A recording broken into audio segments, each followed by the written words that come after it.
अगर आप कोई ऐसा प्लांट ढूंढ रहे हैं कि सर्दियों में तो फ्लावरिंग खूब अच्छी करे ही साथ आपके गार्डन से कभी ना जाए, तो मिलिए इस प्लांट को। इसको कहते हैं कलांचो। अगर आप पहले से गार्डनिंग कर रहे हैं तो ये किसी परिचय का मोहताज नहीं है, लेकिन अगर आप इसी साल से या पिछले साल से इसको ऐड कर रहे हैं तो कुछ बातों का आप ध्यान रखिए, आपके गार्डन से कभी भी नहीं जाएगा।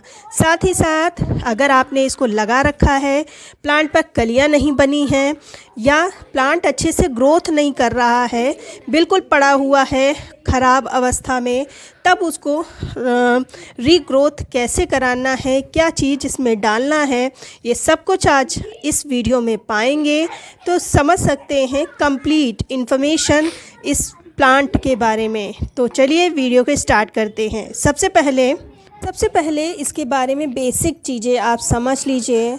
इसमें दो वैरायटी आती हैं, एक तो हाइब्रिड होती है और एक देसी होती है। देसी जो आप मेरा ये प्लांट देख रहे हैं जिसमें खूब सारी कलियां आपको दिख रही हैं, ये देसी प्लांट है। बहुत ही हार्डी है। इसको आप फुल गर्मी में, फुल जून के मंथ में भी अगर रख देंगे तो ये आपका ख़राब नहीं होगा। यहाँ तक कि अगर जून के मंथ में भी आप इसको पानी नहीं देंगे तब भी ये ख़राब नहीं होगा। जबकि ये जो हाइब्रिड आप देख रहे हैं कलरफुल प्लांट्स जिसमें फ्लावर आए हुए हैं, ये हाइब्रिड वैरायटी के प्लांट हैं। इस कई कलर आते हैं, जैसे कि वाइट है, रेड है, डार्क रेड है, कई और कलर आते हैं। हाइब्रिड प्लांट को सेव करना थोड़ा सा ट्रिकी है। अगर आप थोड़ा सा संभाल ले जाते हैं गर्मियों के मंथ में तो कोई प्रॉब्लम नहीं होगी। अगर आप चाहते हैं कि आपका प्लांट गर्मियों में भी सरवाइव कर ले जाए और बार बार आपको बाय ना करना पड़े, तो लगाते समय ही ध्यान दीजिए। लगाते समय उसकी मिट्टी बहुत ही ज़्यादा हल्की बनाइए। सक्युलेंट वैरायटी का ये प्लांट है, इसकी पत्तियों में पानी रहता है तो मिट्टी बहुत ही हल्की होनी चाहिए।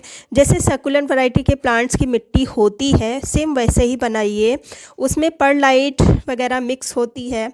अगर परलाइट नहीं है तो जैसे धान की भूसी वगैरह मिक्स कर सकते हैं। जैसे कि ये मैंने बना के थोड़ा सा धूप में डाल दिया है, क्योंकि ये पुरानी मिट्टी है। इसमें मैंने लगभग 1 महीने पहले धान की भूसी कंपोस्ट वगैरह मिक्स करके बना के रख लिया था सर्दियों के प्लांट्स के लिए। तो इसी में मैं ये कलांचो भी लगाती हूँ। तो ऐसे ही अगर आप मिट्टी बनाते हैं तो फिर गर्मियों में कोई प्रॉब्लम नहीं होगी। दूसरी बात, अगर आप प्लांट नहीं लाना चाहते तो आसपास में देखिए, क्योंकि इसकी कटिंग बहुत ही फास्ट लगती है। यहाँ तक कि एक लीफ से भी लग जाती है। मेरे कई प्लांट्स, आप समझ सकते हैं कि मेरा एक ही तो प्लांट था, लेकिन उसी से मैंने इतने सारे प्लांट्स बना लिए। और मैं कटिंग लगा नहीं रही हूँ, लेकिन अगर लगाना चाहूँ तो इसके और भी प्लांट्स लग जाएंगे। और अगर आप नर्सरी में ये हाइब्रिड प्लांट लेने जाएंगे तो ये बड़े महंगे मिलते हैं, लगभग 100 रुपये के तो बाहर ही मिलेंगे। जबकि ये जो देसी हैं ये थोड़े से सस्ते मिल जाते हैं। तो आसपास में देखिए, अगर मिल जाते हैं तो आप वहाँ से कटिंग ले आइए। अगर आपने प्लांट लगा रखा है और उसमें ग्रोथ नहीं हो रही है, तब आपको क्या करना है? तो देखिए, लगाते समय बहुत बड़े पॉट में मत लगाइएगा। मेरे सभी प्लांट्स 4-4, 5-5 इंच के पॉट में लगे हुए हैं। बहुत ही छोटे पॉट में ये अच्छे से सरवाइव कर ले जाते हैं। और दूसरी चीज़, अगर पॉट बड़ा कर देंगे तो फिर मॉइस्चर भी उतना ही ज़्यादा होगा और इनको बहुत ज़्यादा पानी की ज़रूरत नहीं होती है। दूसरा, इनको आप अभी जब धूप बहुत ही हल्की निकल रही है और दूसरा निकल ही नहीं रही है, तो ऐसी कंडीशन में आप इनको फुल ओपन एरिया में रखिए जहाँ धूप अच्छी मिलती हो। धूप अच्छी लगेगी तभी ये प्लांट अच्छे से ग्रो करेगा। तीसरा, पानी जब भी दें तो अच्छे से मिट्टी 1-2 इंच तक चेक करके दें, जब सूखी हो तभी दें। और पानी जब आप दे रहे हैं तो प्लांट अगर अच्छे से ग्रोथ नहीं कर रहा है तो उसमें फंगीसाइड मिक्स कर लें, क्योंकि इसमें फंगस की समस्या बहुत जल्दी लग जाती है। सक्युलेंट वैरायटी का प्लांट है तो फंगस से ही ख़त्म होता है। तो इस चीज़ का आप ध्यान रखिए। 7-7 या 10-10 दिन में एक बार फंगीसाइड का ज़रूर यूज़ करें। अब अगर ये सब कुछ कर रहे हैं लेकिन फिर भी प्लांट पर ग्रोथ नहीं हो रही है तो एक चीज़ आप अप्लाई कर सकते हैं। देखिए मेरे प्लांट की मिट्टी खूब अच्छे से सूख चुकी है। तो अब इस कंडीशन में पानी दूंगी, लेकिन पानी कैसा मैं दूंगी ये भी ध्यान रखने की चीज़ है। तो उसके लिए मैंने आधा लीटर पानी लिया है, और पानी आप उतना ही लीजिए जितना रिक्वायरमेंट हो, जितने प्लांट्स आपके हों। तो मेरे पास है लगभग 10 प्लांट हैं, तो उसके हिसाब से मैंने पानी लिया है। तो ये मैंने आधा लीटर पानी लिया है, और उसमें 2 चम्मच जो नीम की खली होती है उसको मिक्स किया है इस तरह से। और लगभग 2 घंटे के लिए इसको हम छोड़ देंगे, जिससे नीम की खली में जितने भी न्यूट्रिएंट हैं जो सूक्ष्म पानी में घुल जाए। और नीम की खली मिट्टी के लिए बहुत अच्छा है। मिट्टी में जैसे कीड़े वीड़े पड़ जाते हैं तो वो नीम की खली बचाता है। तो इसलिए इसको लिया है, और लगभग 2 घंटे के बाद हम यूज़ करेंगे। तो ये देखिए, ये मैंने छोड़ दिया था इसको, अब हम इसको यूज़ करेंगे। तो प्लांट बहुत ही ज़्यादा छोटे पॉट में है, तो गुड़ाई वगैरह तो हम नहीं कर सकते हैं, तो ऐसे ही हम इस पानी को दे देंगे।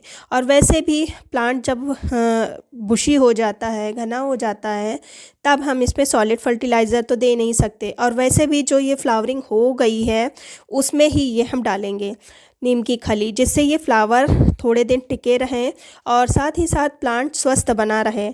जिसमें कलियां आ रही हैं उसमें दूसरी चीज़ हम डालेंगे इसमें मिक्स करके। तो जो प्लांट में कलियां खिल चुकी हैं उस प्लांट के लिए है, और साथ ही साथ अगर प्लांट ग्रोथ नहीं कर रहा है उस प्लांट के लिए बेस्ट नीम की खली का पानी है। आप इसको दीजिए, इससे प्लांट कभी भी मर नहीं सकता।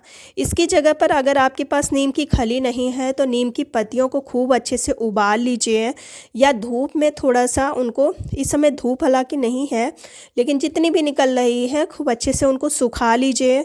अगर गर्मियों में आप करते हैं तो उनको शेड में रख के सुखाइए, और फिर उसको पीस के उसको आप इसकी मिट्टी में मिक्स कर दीजिए।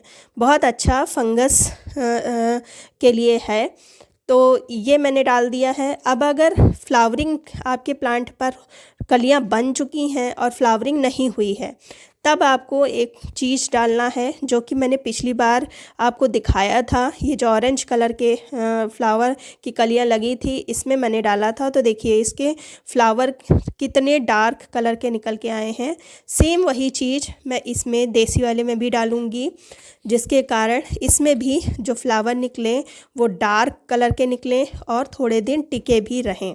तो उसके लिए ये जो पानी मैंने आधा इसमें डाल दिया था और आधा ये बचा हुआ है, तो 1 ग्लास मैंने ले लिया है, और इतना काफ़ी है। मेरे पास 2 देसी प्लांट हैं उसके लिए। तो ये देखिए, ये 7.5 ml का ये स्पून है, उसका 1/3 मैंने लिया है। ये है रेड पोटास। जब कलियां बन नहीं हो तो ये बहुत अच्छा काम करता है। कलियां मोटी करता है, जो फ्लावर आते हैं वो ब्राइट कलर के आते हैं, और फ्लावर थोड़े से टिके भी रहते हैं। तो अच्छे से मिक्स करके हम अपने प्लांट पर दे देंगे जिसमें कलियां आ रही हैं। जैसे कि ये देसी प्लांट है, इसमें कलियां खूब अच्छे से खिलने को तैयार हैं। हालांकि धूप नहीं है इसलिए नहीं खिल पा रही हैं, तो इस प्लांट पर हम दे देंगे। और जिस पे फ्लावर हो चुकी है उस पे हम कोई भी फर्टिलाइज़र नहीं देंगे, वरना ये जो फ्लावरिंग है ये बहुत जल्दी फेड हो जाएगी। तो हम अपने देसी वाले प्लांट पर देंगे, और देसी वाला प्लांट बहुत ही ज़्यादा घना है, तो जहाँ से भी जगह मिल रही है वहाँ पर हम दे रहे हैं। और जब प्लांट बहुत ही ज़्यादा घना होता है, जबकि ये मेरा 8 इंच के पॉट में लगा हुआ है, बहुत ज़्यादा घना प्लांट है, तो इसमें सॉलिड फर्टिलाइज़र देते भी नहीं बनेगा। तो इस तरह के प्लांट में लिक्विड फर्टिलाइज़र बेस्ट है। तो इस तरह से हम दे देंगे, और ये सब काम आप भी अपने कलांचों के प्लांट पर कर सकते हैं।